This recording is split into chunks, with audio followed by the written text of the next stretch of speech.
Well,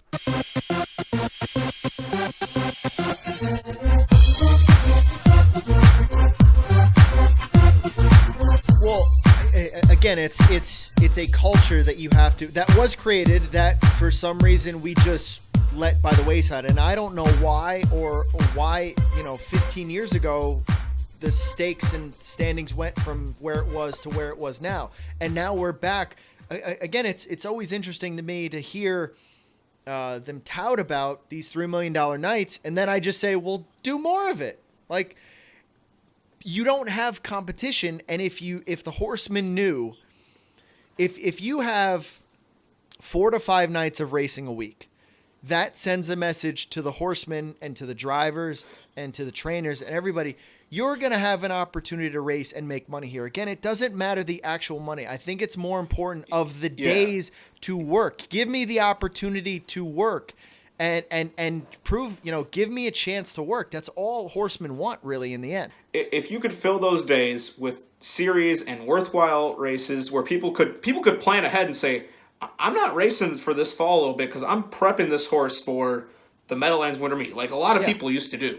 That used to be a thing where you had horses that did not race from August through October because you were setting them up and prepping them for those winter races.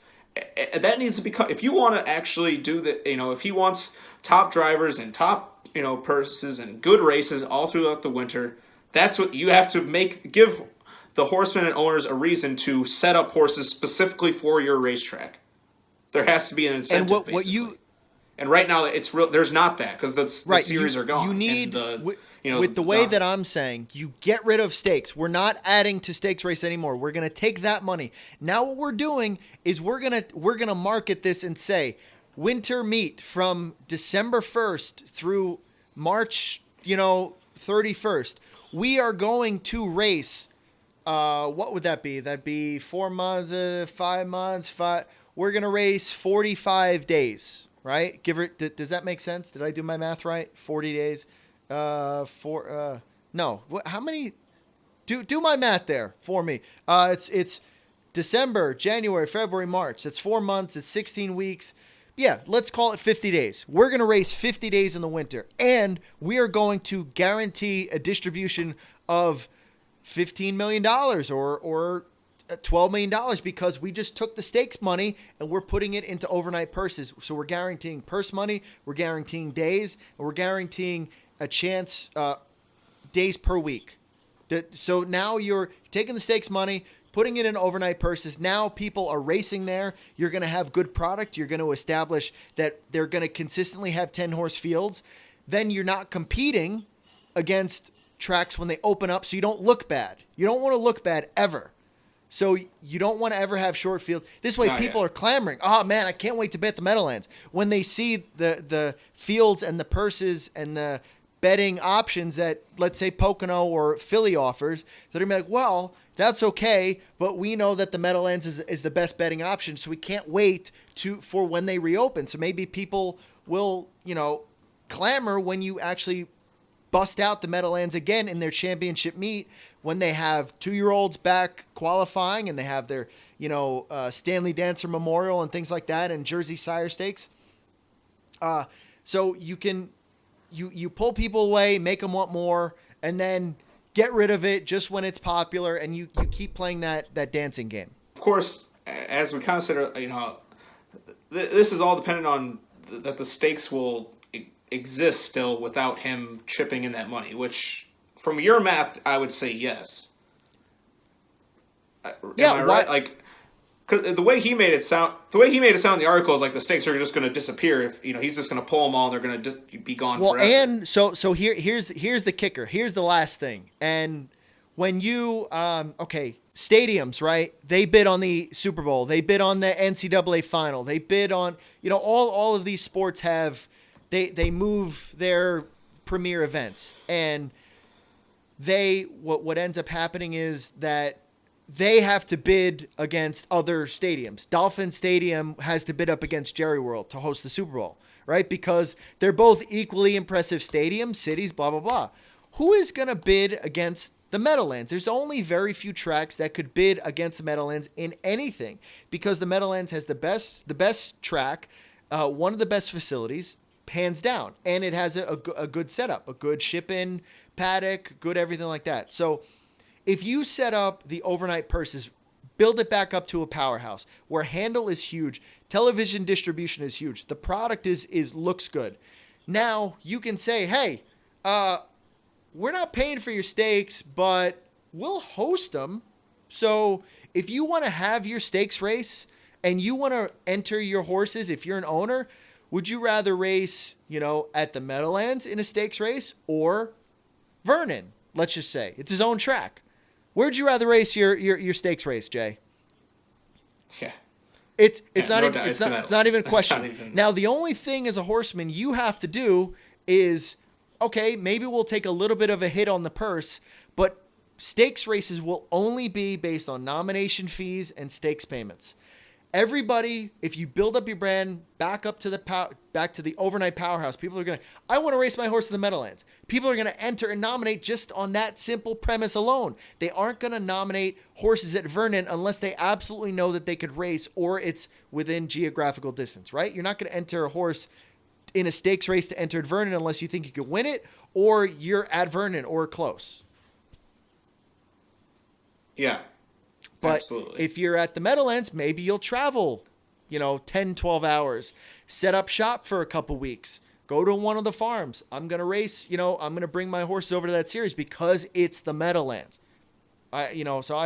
You build up the culture, and now you can probably turn away stakes. Be like, we're the Meadowlands. We don't need your stakes. Go to Vernon, go to Tioga, go to my other tracks. Yeah, but again, I think we're discounting the value of those big stakes nights. Then they matter as much. When you have the big Meadowlands Pace night and all that, those nights matter, and they're huge for handle, and they are, they're a big deal, and they're a big deal to the people that will invest in the sport and everything like that. There's a massive ripple effect there to diminishing them in any way. Well, there's not an actual the Meadowlands Pace, and this is on their media guide too. The Meadowlands Pace has gone down tremendously. Their handle and their attendance and things like that. Yes, which again makes me wonder, and that's something that you could build back up to because,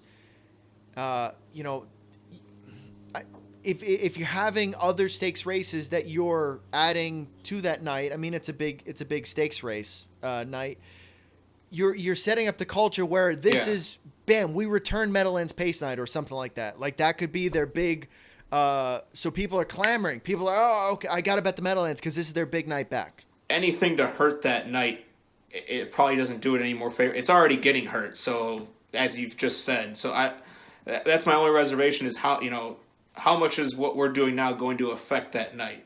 It should, I don't think a decrease in the purse of it would matter in terms of getting people to bet on it, but also the Meadowlands Pace has had a hell of a time just getting horses to enter it. Now you're dropping the purse. That's already going to cause a problem. We were just talking about full fields, and if you can't get full, good eliminations and a good final for it, now you're hurting that night. Well, but I think that the Meadowlands Pace has dropped because of the general prestige of the Meadowlands. Yeah. Well, also, it doesn't go for $1 million anymore. Yeah, but I mean, people still they don't enter it because it's a Meadowlands Pace anymore. They enter it again based on geography, based on the other tracks and the other stakes that are moved around it. So therefore, they're not entering it just to enter in the Meadowlands anymore. They're entering based on the fact that, can I win that race? Who else is entering? What are the other stakes races around it? You need to build up the prestige of the Meadowlands back above all the other tracks so that people say, no, I want to win the Meadowlands Pace. I don't care what the purse is. I don't care about the other stakes surrounding it. The Adios, the Max Hempt, the Cologne or the Brandywine. I think that's the, and there's another, the North America Cup. So, you build up the prestige back up to say, no, I want to win there. I want to go and watch those races because it's the Meadowlands. Yeah, and you're absolutely right. Anybody that would dispute that, if you ask anybody, what would you rather win, the Max Hempt or I think that's the Trot No, which one's the trot at Pocono? Is it the Hempt or The Colonial. I think it's the Hempt. Well, the Colonial and the Beal. They have the Earl Beal. The Beal. That's what I'm thinking of. The Earl Beal. Yeah. Would you rather win the Earl Beal or the Kentucky Futurity? Earl Beal goes for more money, but I guarantee you 10 out of 10 people would say, I want to win the Kentucky Futurity. No, because it has prestige. It's that race you want to win. You want to be on the final day of Red Mile holding the trophy. It goes for less money, but you'd rather win that race. Yeah, it placates to the owners, trainers, drivers of prestige, of show, of everything that goes along with winning the purse money. It's hey, come watch my horse. I won at the Meadowlands. And right now we don't really have that. And that's because of all the little things. They don't consistently race enough. They don't have the purses and things like that. So now, again, take our stakes money. Again, this is a hypothetical, but it seems like I don't see the reason why we couldn't just do it. And I say, go for it. Like, just, this is what you do with the money. You know, you have the money, you're taking the money out of the way. Yeah. So as long as the money is going to be used effectively and going to better the product, we're fine with it. But, you know, if the money's going to disappear and the product's going to stay the same, then no, that's not going to happen. That's well, yeah, work. Of course not. If the money isn't going to be put towards stakes races, which has happened too many times in this industry, where we're going to take away the stake race to better the overnights or better the track or whatever, and then nothing happens. Yeah. I watched that in Illinois happen far too much. So well, that's the whole point. Is he's, you know, they're saying that we have the money, and so use it to build up something. And even if you don't have the money, this is a way. You know, you have to look at it as an investment. And you know, if you're taking a hit here, your plan has got to be to grow, because right now the plan has been decreasing with the current plan that what's going on. They have young drivers there that they could promote, but it's just they aren't getting the horses there because they're competing against people and races and things that they shouldn't be competing against. So you take that money again. That's the whole hypothetical. Is there anything you want to add to? Is there something that if we didn't take the stakes money away, is there a quick thing that we could do to rearrange their system without like? Because I thought we were going to fight on this and I thought... no, we kind of rectified it. We kind of rectified it. Originally, I thought that the stakes were just going to disappear, and I was like, whoa, hold on. But no, if we're just going to decrease the amount of, like, a little bit of the purse money, like, and it's going to benefit the overall industry and the Meadowlands brand, like, yeah, I can get on board with that. Like, let's just say... For instance, let's assume I didn't do the math, but let's assume it's 25,000 a race. That because there's 4 Final Fours, about 25,000 that they would have to put into the purse money. Well, take that and have $100,000 open. You know, so now you have 4. You go from 4 races to 5 races. I mean, that seems like it would be an interesting addition, or $250,000. Yeah. You know, if you were distributing the purse money anyway, you do a $50,000 pace and a $50,000 trot. Yeah, and now you're getting horses that maybe you don't get, you know, Hannelore Hanover, but you still get horses that you could probably still get or maybe do an invite so that you actually get 10 horses, you know, and that you have full fields and that you have a betting product that is competitive. Because that's all we want here. We want 10 horse fields for people to bet on. Yeah. People often forget that this is a gambling game and that gamblers want exactly that. Doesn't matter what kind of horse. End of story.